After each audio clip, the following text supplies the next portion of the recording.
Howdy, everybody. Mr. Bob from the North Carolina Zoo, Bob Langston, your neighborhood naturalist. And thank you once again for letting me join you for just a little bit today. One thing I talk about quite a lot is water quality. And not just as far as pollution, oil, and things like that, but in terms of dirt. We often talk about water pollution, and we think about things like fertilizer or pesticides that can run into water. We think about industrial things that get dumped in water. But the number one form of water pollution that typically causes lots of problems is nothing more than simply dirt. Dirt. We would call it silt because it's light particles that float in the water. Why that causes problems? Number one, it causes problems because it clouds up the water. Some of the fish and amphibians will actually get their gills clogged, so they can't use their gills to remove oxygen from the water.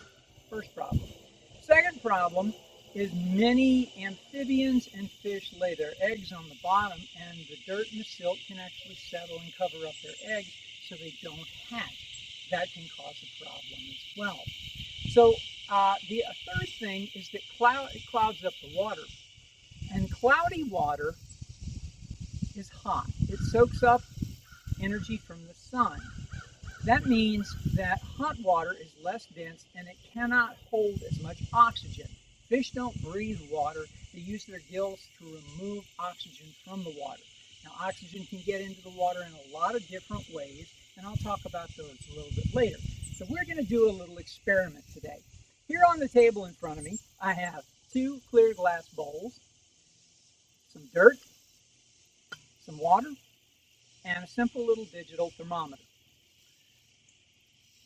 What happens is, and by the way, I have this light colored tablecloth out here today.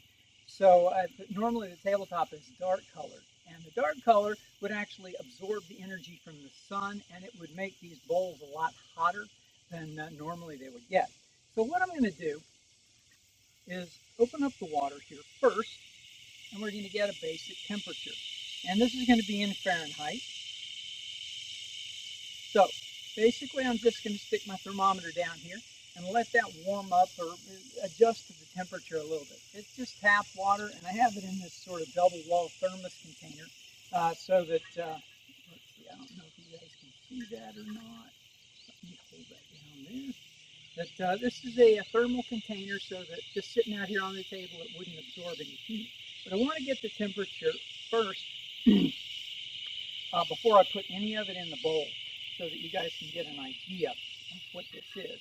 As soon as this stabilizes, we'll, all right, looks like that water temperature is right at, well, it's cooling off a little bit still.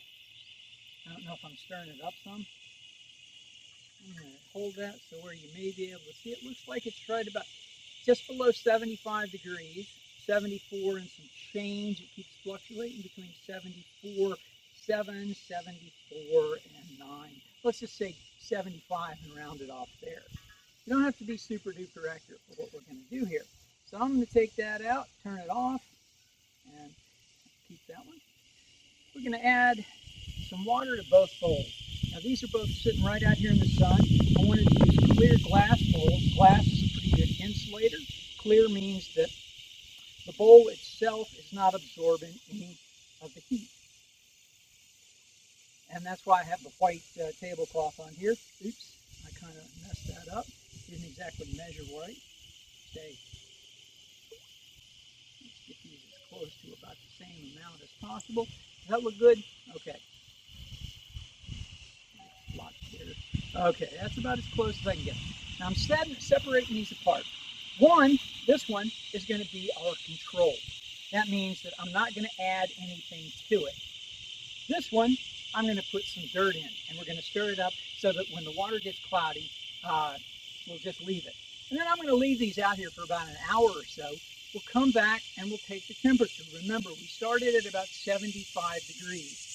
So if we started at 75 degrees or thereabouts, when we come back, what we would expect is that they would warm up from being in the sun.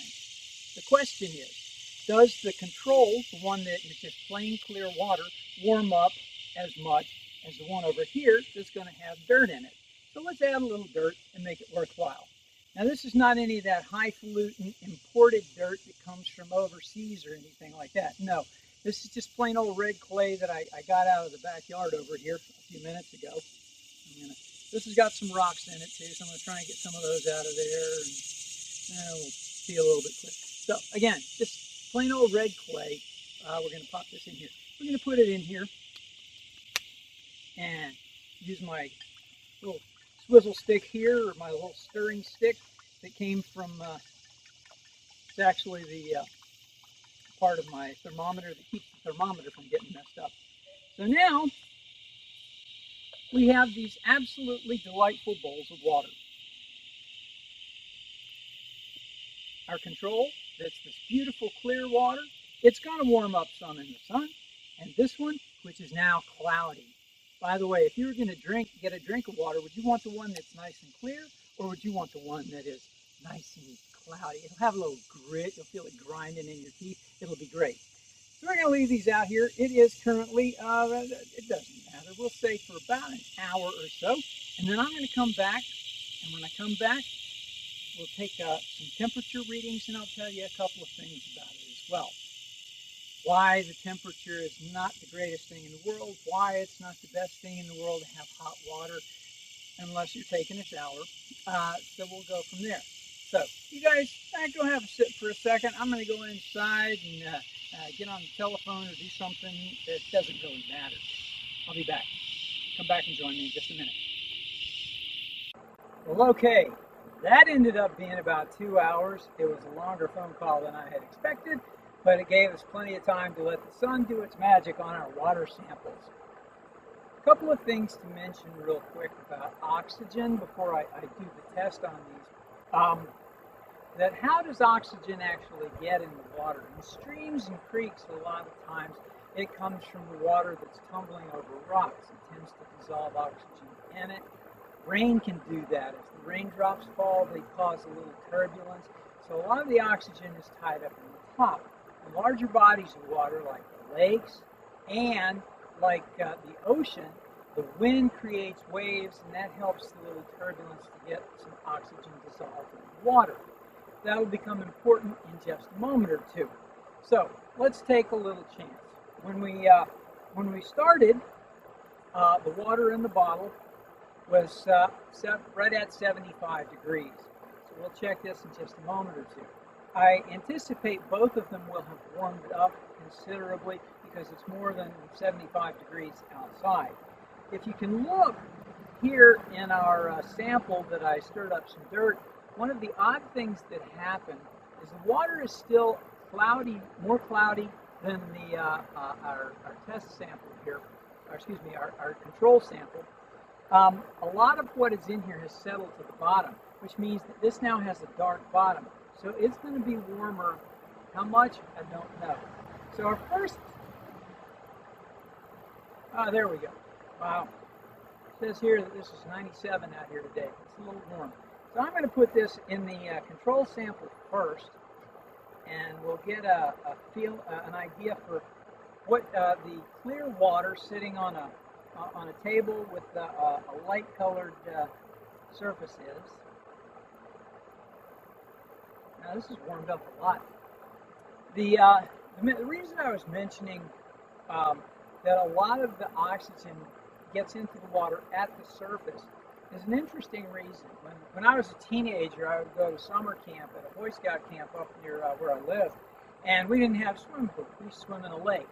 One of the things we noticed is by the end of the summer, the water was really cloudy. A lot of that was algae, but it was also some dirt and things like that. And what we noticed is on the top of the water, it was really warm. It was hot like a bathtub.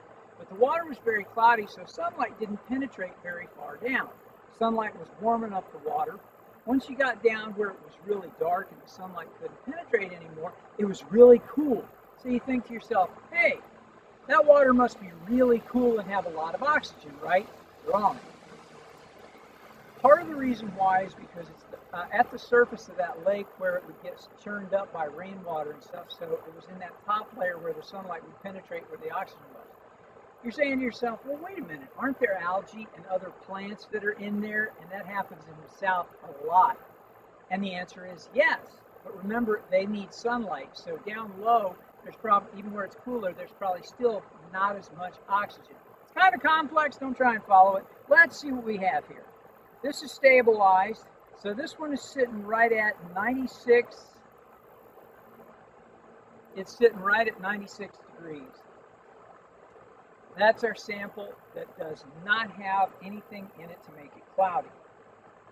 So now we're going to put this one over here and let this sit for a few minutes and see how it warms up.